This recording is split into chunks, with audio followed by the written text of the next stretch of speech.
करने की और उनका सशक्तिकरण अगर किसी ने शुरुआत की थी तो इस देश के प्रधानमंत्री रहे चौधरी चरण सिंह जी ने किया था। जहां चौधरी चरण सिंह जी के लिए किसान किसी जाति धर्म का हो, वो किसान था। और आज मैं पुनः उस बात को दोहराता हूं कि चौधरी चरण सिंह जी को भारत रत्न मिलना चाहिए। वो न केवल उनका सम्मान होगा बल्कि पूरे के पूरे किसानों का सम्मान होगा। हम और जयंत चौधरी जी मिलकर के जो इस देश की हमारी पहचान रही है, गंगा जमुनी तहजीब, सदियों से हम लोग मिल करके रहे हैं। जो नकारात्मक राजनीति करते हैं उसका सफाया करना है, जो निगेटिविटी की बात करते हैं, निगेटिव पॉलिटिक्स कर रहे हैं, उनको हम दोनों मिलकर के पॉजिटिव पॉलिटिक्स और सकारात्मक दिशा में ले जाने का काम करेंगे। भारतीय जनता पार्टी को जहां अपने वादे याद रखने चाहिए, ये भारतीय जनता पार्टी के वो लोग हैं जिन्होंने कहा कि किसानों की हम आय दोगुनी करेंगे। अगर आज की महंगाई में हम देखें तो जहां कमाई आधी हुई है, महंगाई दोगुनी हुई है, तो सोचिए कि किसानों के परिवार में खुशहाली कैसे आएगी। गन्ने का भुगतान हो, महंगाई कम हो, समय पर खाद मिले, डीएपी मिले, कीटनाशक दवाइयां समय पर मिले, कम कीमत की हो। डीजल पेट्रोल की जिस तरीके से कीमत बढ़ी है और जिस तरीके से भारतीय जनता पार्टी के गलत फैसलों से गरीबी बढ़ी है, अगर हम उन्हीं का दावा माने, उन्हीं के आंकड़े माने, तो वो कहते हैं कि 80 करोड़ लोगों को हम राशन दे रहे हैं। हमारे किसानों को, हमारे गरीबों को ये मजबूर बना रहे हैं। जहां इन्हें खुशहाली के रास्ते पे ले जाना था, वहीं आज गरीबी के रास्ते पे ले जा रहे हैं। नौजवान के हाथ में नौकरी रोजगार नहीं है, न कारखाने लगे, न उद्योग लगे। और जिस समय सरकार की सबसे ज्यादा मदद की जरूरत थी, याद कीजिए वो लॉकडाउन का समय, जिस समय सरकार आगे आती, मदद करती मजदूर भाइयों की, इस सरकार ने मजदूर भाइयों को अनाज छोड़ दिया। वो यहीं से पैदल पैदल अपने घर पहुंचे, बड़ी संख्या में लोगों की जान भी गई। और फिर जब कोरोना का समय आया, मेरठ के पत्रकार और मेरठ की जनता से बेहतर कौन जानता होगा, न सरकार दवाई दे पाई, न बिस्तर दे पाई। ऑक्सीजन के लिए जो मारामारी हुई, गरीब को लगा कि रेमडेसिविर जैसा इंजेक्शन उसके परिवार की जान बचा सकता है, दवाइयों की कालाबाजारी हुई। और जिस सरकार को मदद करनी चाहिए थी, वो सरकार दिखाई नहीं दी, सरकार कहीं थी नहीं। इसलिए समाजवादी पार्टी ने तय किया है, आने वाले समय में गन्ना किसानों का क्षेत्र है। जब जब समाजवादी सरकार आई है, किसानों की भलाई के लिए काम हुआ, किसानों के हित में काम हुआ है। समाजवादी पार्टी और आरएलडी ने तय किया है कि किसानों का 15 दिन में भुगतान होगा गन्ने का। और चाहे हमें अलग से कॉर्पस फंड या फार्मर्स रिवॉल्विंग फंड को बनाना पड़ेगा तो बनाएंगे। किसानों को किसी भी चीनी मिल के सामने धरने पर और सरकार के सामने धरने पर नहीं बैठना पड़ेगा। किसानों को गन्ने का भुगतान सरकार से कराने का काम और चीनी मिलों से कराने का काम करेंगे। वहीं 300 यूनिट फ्री, सिंचाई पहले की तरह फ्री। और जो हमारे सरकारी कर्मचारी जिनकी पुरानी मांग रही है कि वो पुरानी पेंशन बहाल हो, हम अपने तमाम कर्मचारी साथियों को कहना चाहते हैं, समाजवादी सरकार बनेगी तो पुनः पुरानी पेंशन को बहाल करने का काम सरकार में होगा। ये समाजवादी और आरएलडी दोनों के लोग आपको भरोसा दिलाते हैं। इसलिए हम दोनों साथ आए, गठबंधन के हमारे साथ प्रत्याशी हैं। मैं एक बार सभी प्रत्याशियों के लिए आपके माध्यम से मेरठ की जनता से अपील करता हूं कि इन सभी को ऐतिहासिक जीत दिलाइए।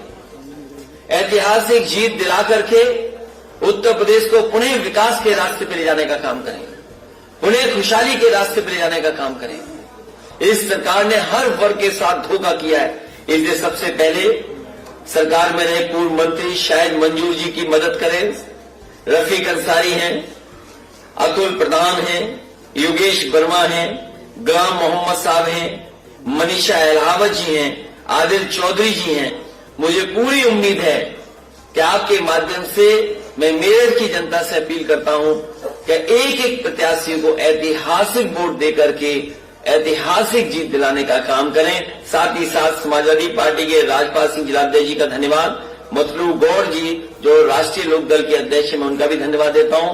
जो इस कार्यक्रम में लगातार कार्यक्रम को सफल बनाने का काम किया, उनका धन्यवाद। और सबसे विशेष आभार मैं प्रेस के लोगों का देना चाहता हूं कि इतनी विलंब से मैं आपके बीच में पहुंचा हूं, उसके बावजूद भी आप बड़ी संख्या में हैं। आपका बहुत बहुत धन्यवाद। और असली हकदार कोई अगर आज है आभार का, तो आप लोग हैं। हम दोनों लोग फ्री। एक मिनट हम पूछते रहिए एक मिनट पूछिए, हम लोग जान ही रहे। अच्छा, हम लोग नहीं जा रहे हैं। अगर आप एक एक सवाल पूछोगे तो हम दोनों लोग मिलकर के जवाब देंगे आपको।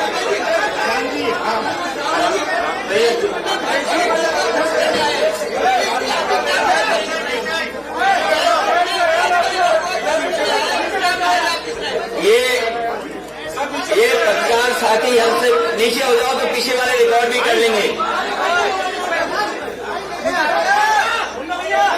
ये हमारे साथी ने पूछा है कि हम लोग कैसे ध्वस्त करेंगे। जिस दिन समाजवादी पार्टी और आरएलडी का कार्यक्रम मेरठ में हुआ था, उसी दिन भारतीय जनता पार्टी के होश उड़ गए थे।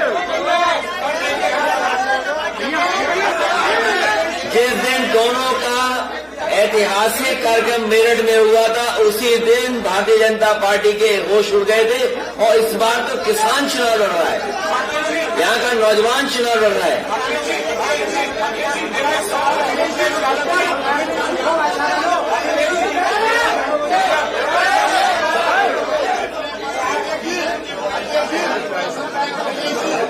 भारतीय जनता पार्टी के बड़े बड़े नेता आएंगे, उनको जैसे जैसे हार सताएगी, बड़े बड़े नेता आएंगे और साथ ही साथ में वो मुद्दे भी बदलेंगे।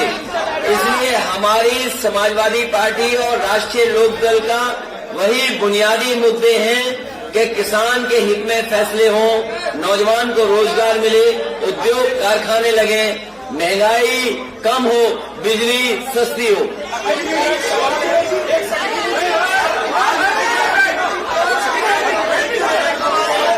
जो आना चाहेगा उसको पार्टी में लिया जाएगा।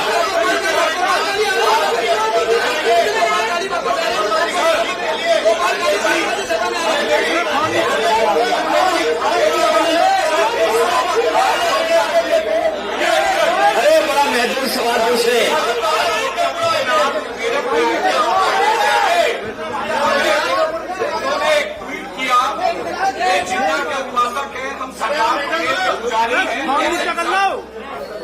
पाकिस्तान से आ रहा है, हम मां भारती पर जान न्यौछावर करते, इसमें एक लाइन और भी है।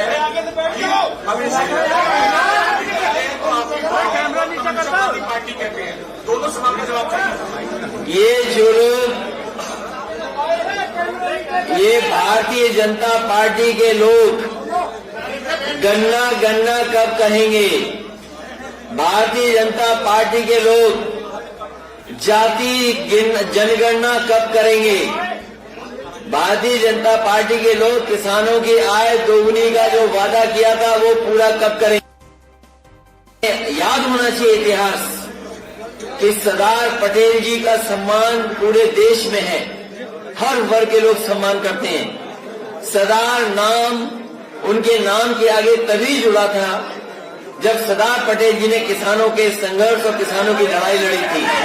आज ये बताएं, जिन्होंने किसानों को आतंकवादी कहा, किसानों को मवाली कहा, किसानों को अपमानित किया, किसानों के लिए कील लगाई, किसानों के लिए बड़े बड़े पत्थर के लगाए गए रोकने के लिए ट्रैक्टरों पर एफआईआर हुई, डीजल ट्रैक्टरों को नहीं दिया गया, इसलिए जानबूझ करके ध्यान हटाने के लिए कह रहे हैं। और हमारे मुख्यमंत्री तो ऐसे हैं जो लैपटॉप नहीं चला पाते हैं, तो ट्वीट कैसे लिख पाएंगे वो? अगर आप सच्चाई से आकलन करेंगे तो भारतीय जनता पार्टी के पहले मुख्यमंत्री हैं जिन पर इतने आपराधिक मुकदमे थे। डिप्टी सीएम इनके उनसे ज्यादा उन पर आपराधिक मुकदमे थे। जिन पर ऐसे मुकदमे होंगे वो तमंचेबाज होंगे कि जिन पर एक भी मुकदमा नहीं होगा वो तमंचेबाज होंगे।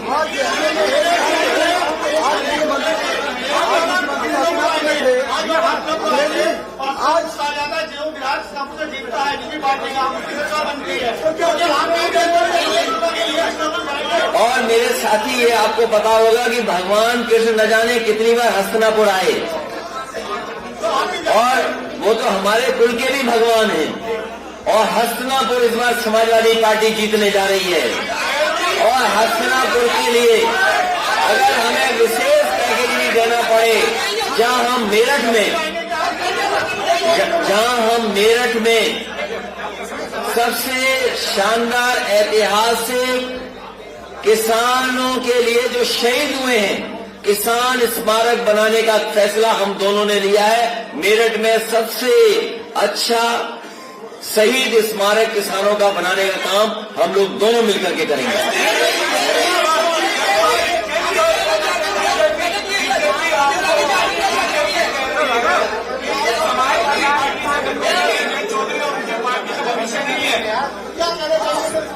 जैन जी बताएंगे। देखिए, बीजेपी वाले आपको बताना चाहते हैं कि आप खा सकते हो, क्या पहन सकते हो, आप नागरिक हो कि नहीं, आपका अधिकार क्या है। नौजवान जाता है नौकरी मांगने, उन पर लटवा दिए जाते हैं। किसानों को कुचला जाता है।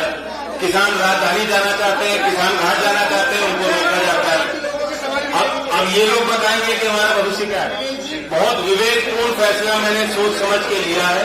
चौधरी चरण सिंह जी की विरासत, उनकी विरासत के प्रतिनिधि इकट्ठा हो रहे हैं और उसी सामाजिक समीकरण को हम बनाना चाहते हैं।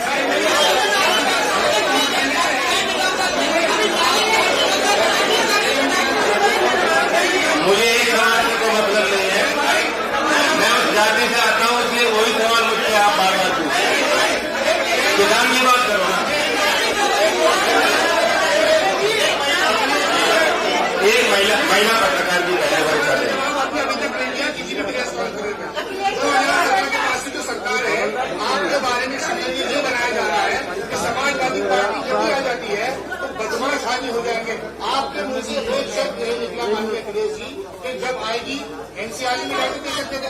आप ये बताइए, सुनिए एक मिनट।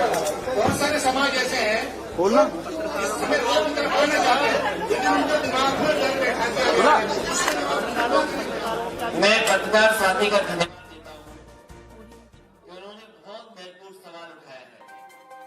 मैं आपको भरोसा दिलाता हूं तो पुलिस को लेकर के अगर आप विभाग में और आपको सरकार भी जानते होंगे, पुलिस की सहूलियत के लिए दुनिया की जिस तरह बेहतरीन व्यवस्था है, समाजवादी पार्टी जो आज डेवलपमेंट 2 है, एक रिस्पॉन्स सिस्टम दिया था पुलिस को सबसे बेहतरीन।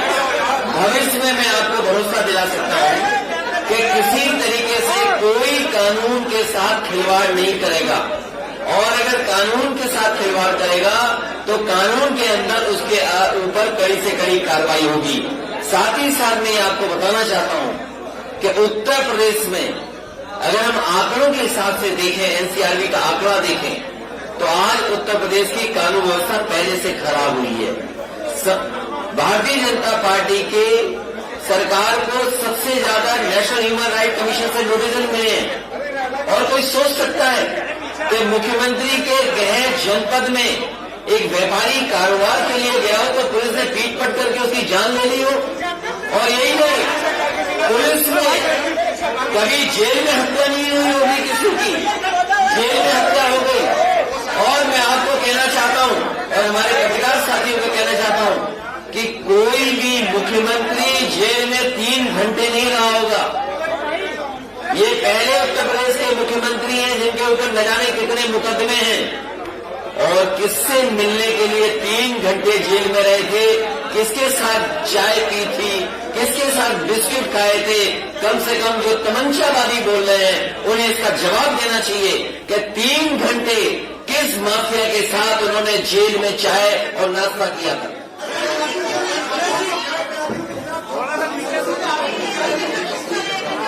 उसके लिए कोर्ट है और कोर्ट न्यायालय उस पर फैसला करेगा।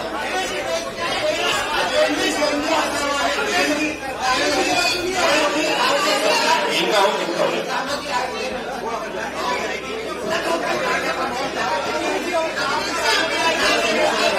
ये किसानों के लिए बिजली की ये बड़ी बात ये कह चुके हैं।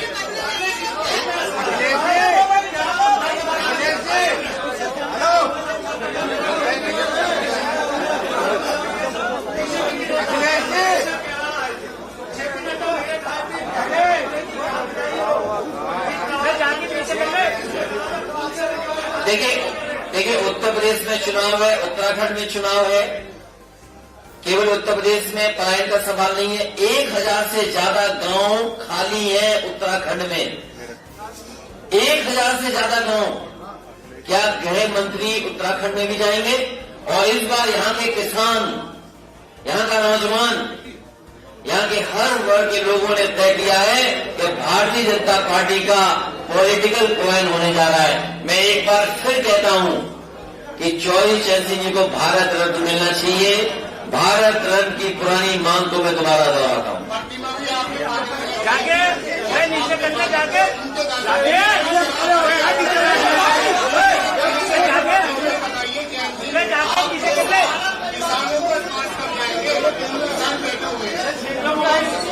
कौन से किसान की बात?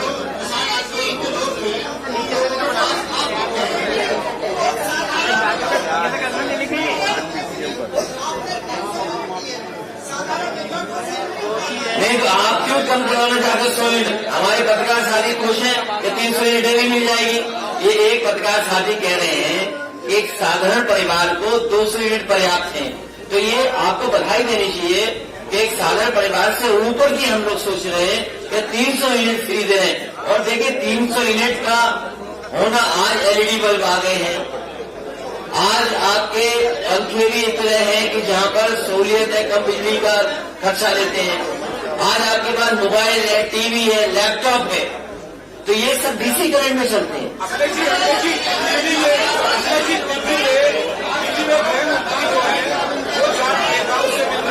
ये इसलिए मिल रहे हैं, इसलिए मिल रहे हैं, मेरे पत्रकार साथी वो इसलिए मिल रहे हैं क्योंकि जयंत चौधरी जी ने उनके दरवाजे बंद कर दिए।